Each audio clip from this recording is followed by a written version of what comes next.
Welcome back, Filmholics. My name is Kyle Carrick, but in this channel you find anything and everything filmmaking. So today I review the first item that got sent to me. That is a big deal in my opinion because I just reached 500 subs. So it's kind of lining up. It's pretty cool. But let's go ahead and talk about what I'm going to review. They are the Vemico batteries, specifically the NP-FW50s. Those are for the A7S II and underlines like the A6400 and the below that, I guess. But above that is going to be the new batteries that they have, the 100s. But I only have cameras that use the NP-FW50s. So that's what I'm going to be reviewing. But just to let you guys know, this is not a paid review. It just got sent to me and they asked me to review it. I asked them if I could be non-biased about it or biased. I forgot which one means which. But basically I could tell the truth and what's the pitfalls, what's the pros and cons basically of this. So let's go ahead and get started on that. So let's go ahead and talk about what it comes with. It comes with this hard case right over here, pretty hard and sturdy and pretty small, so it could go in any backpack for travel if you're doing travel. And it also comes with two hard cases for the batteries itself and of course two batteries. The hard case plus these two hard cases will cause no issues if you drop it, so that there's no damage at all to the batteries. Also over here is supposed to be a Type-C cable. I'm currently using mine and it's my personal favorite type of cable. And then over here is going to be the charging module, which is dual charging. I'll tell you more about it in a second. And that's basically all it comes with. I love just how small and compact this whole kit is. It is my personal favorite type of travel kit for a battery system because I used to just carry them in my backpack worrying if they're gonna damage due to altitude, if I'm in an airplane, or other stuff that could damage it. Now onto the charger. So what is this thing capable of? It's dual charging, so you can charge both batteries at the same time. It also has overcharge, overvoltage, and overcurrent and short circuit protection. And it's pretty mobile, pretty sturdy. The build quality is plastic, but it doesn't feel like a super cheap plastic like a lot of the chargers for these type of batteries are. And it has an LCD monitor right here. And that's pretty good and useful because a lot of them are just lights that have red and then it turns green whenever it's fully charged. But I prefer this because I could see the levels of how charged each battery is. Now onto the batteries. I felt it necessary to compare it with this battery because everyone should have gotten this battery when they bought their camera. So let's go ahead and get started with these. So going on, this is going to be the Vemico side and this is going to be the Sony side. I'm gonna put the stats below on these two sides of me. That way you guys can get like an outlook of what they can do while I say it. First thing I want to talk about is capacity for both of these cameras. The Sony comes with 1000 milliamps and the Vemico comes with 1200 milliamps. Next thing I want to talk about is how long they take to charge. The Vemico batteries, even though they have a higher capacity, they actually charge within 15 minutes. Meanwhile, the Sony batteries actually charge in 2 hours. That's a very big difference if you're going to be on the go and you have to charge constantly your batteries and you have limited batteries and you, for example, you're doing a 48-hour filmmaking challenge. That's going to be very difficult if you run out of battery power for your camera. You could have a lot of batteries, but if you have to charge them constantly and it takes 2 hours to charge, you're going to be running out of time. So that's a pro for the Vemico. Now onto the important one, that's going to be recording length. And that's because for me, even though it's a high capacity, that's the Vemico anyway, it doesn't mean it's going to have the highest record time because some batteries are optimized differently. So let's go ahead and check that out. First thing though, I recorded in 3 different frame rates. That's gonna be 24, 60, and 120, just to see how long each one can handle in high frame rates and maintaining the usual filming frame rate.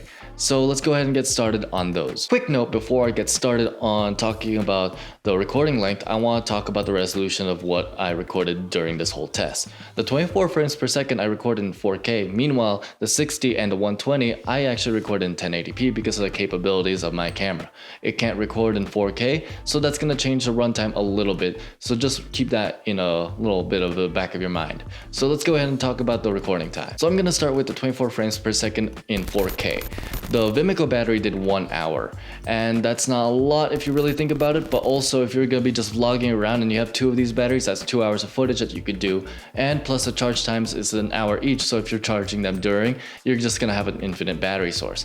Now, the Sony battery did 1 hour and 30 minutes, but you have to remember the charging time for that is 2 hours. So you're gonna have 30 minutes of non-recording if you are constantly recording.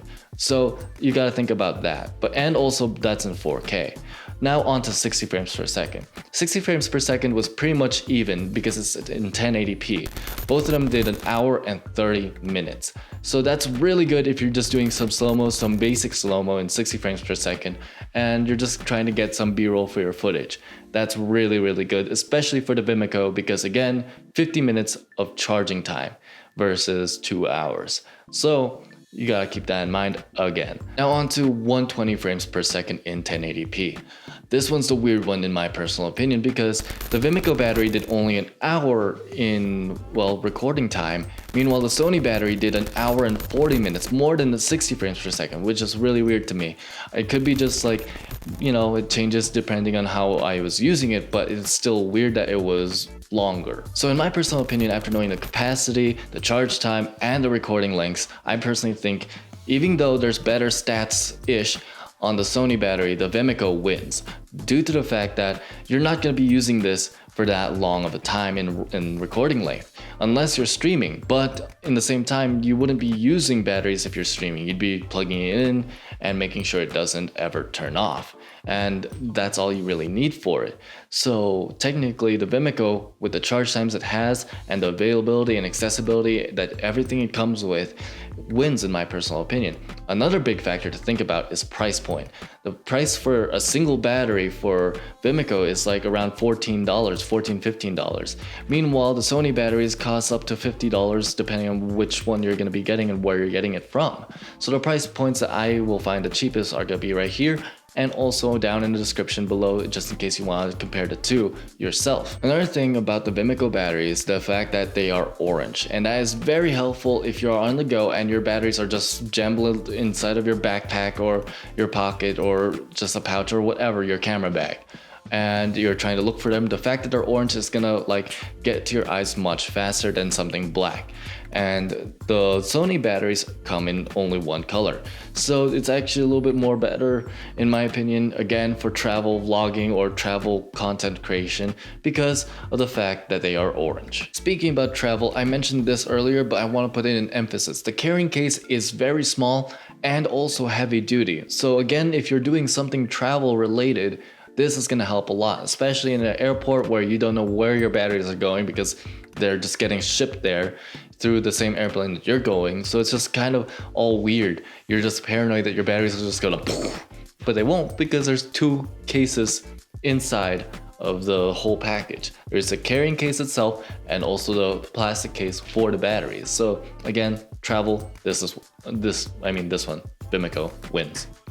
Yeah, another thing is that they have a great variety of batteries. They have batteries for lighting and a lot of different cameras. So you have a great value for your buck, great variety, and great for travel. So that, in my opinion, makes this battery pretty decent. I didn't compare it to the other batteries I bought from past because I barely use them now. I mainly use the Sony ones just because they lasted longer and I could always rely on them, but I'm pretty sure I can rely on this. So onto the comment section.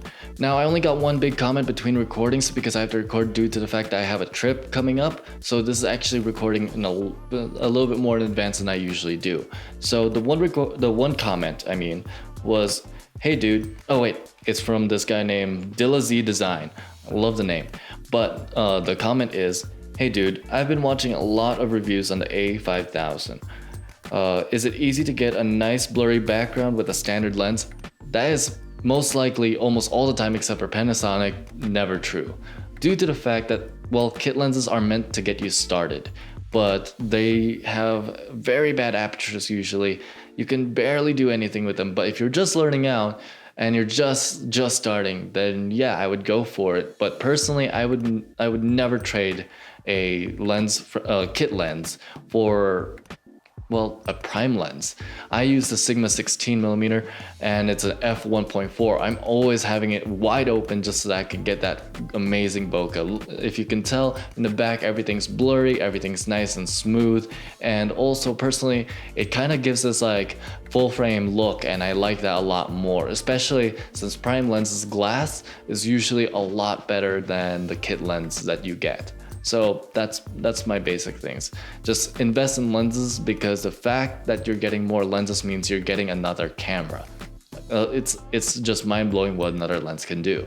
And if you want to see more about the A6400, I have a couple of videos over here on filmmaking tips and reviews.